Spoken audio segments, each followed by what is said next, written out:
Megha. Hello, তুমি কেন এসছো এখানে? মেঘা, আমি তোমার সাথে দেখা করতে এসেছি। আমার সাথেও কেউ দেখা করতে আসতে পারে ভেবেও ভালো লাগে। আমি আসলে অনেকদিন আগে মা বাবাকে হারিয়েছি তো, আর নিজের দোষে কিছুদিন আগে সীমন্তকেও। আমি জানি মেঘা, সীমন্ত কাকুর সাথে তোমার বিবাহ বিচ্ছেদ ঘটেছে, উনি বিদেশে চলে গেছেন। তুমি যে পদে চাকরি করতে সেটা আর নেই, বাড়িটাও তোমার কাছ থেকে নিয়ে নেওয়া হয়েছে, সব সম্পত্তি সীমন্ত কাকু তার দিদির ছেলেকে দিয়েছে। আমি সবটা জানি মেঘা।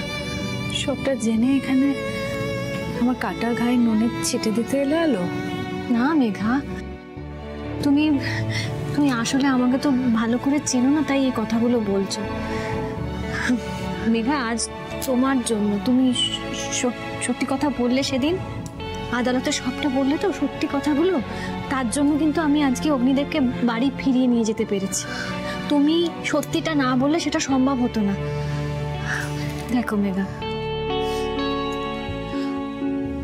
হয়তো হয়তো তুমি সেদিন মিথ্যে বলতে, হয়তো, আর যদি মিথ্যে বলতে আমি পারতাম না সেটা, তখন আমি কি করতাম, আমি বড় আদালতে যেতাম, উচ্চ আদালতে গিয়ে অ্যাপিল করতাম।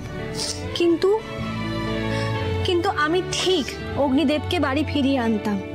আমার কাজটা এতটা সহজ হতো না, কিন্তু তুমি সেটা সহজ করে দিলে মেঘা।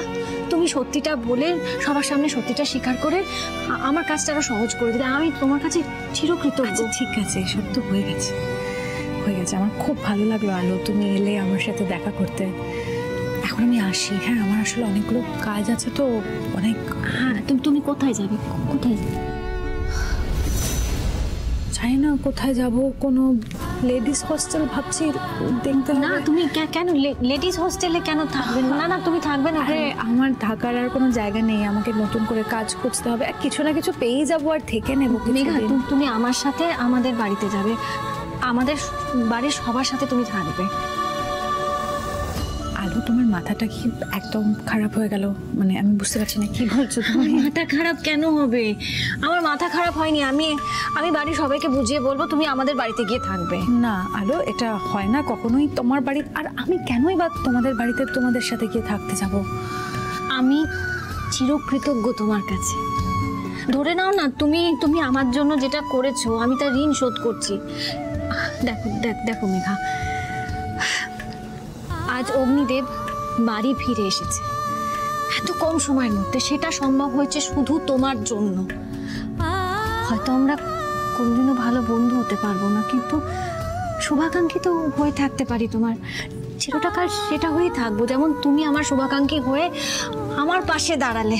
এখন এই বিপদের সময় আমি তোমার পাশে থাকতে চাই, তাই বলছি। মেনে নেবে না তোমাদের বাড়িতে কেউ? রুদ্রকে কেউ মেনে নেবে না? আমি জানি অত সহজ হবে না, আমি সবাইকে বুঝিয়ে বলবো। ঠিক আছে, তুমি আমার সাথে চলো, তুমি বাইরে অপেক্ষা করবে, আমি ভিতরে গিয়ে সবাইকে বোঝাবো, ওরা বুঝবে, ওরা ঠিক বুঝবে। তো তুমি চলো আমার সাথে, আমাদের বাড়িতে চলো।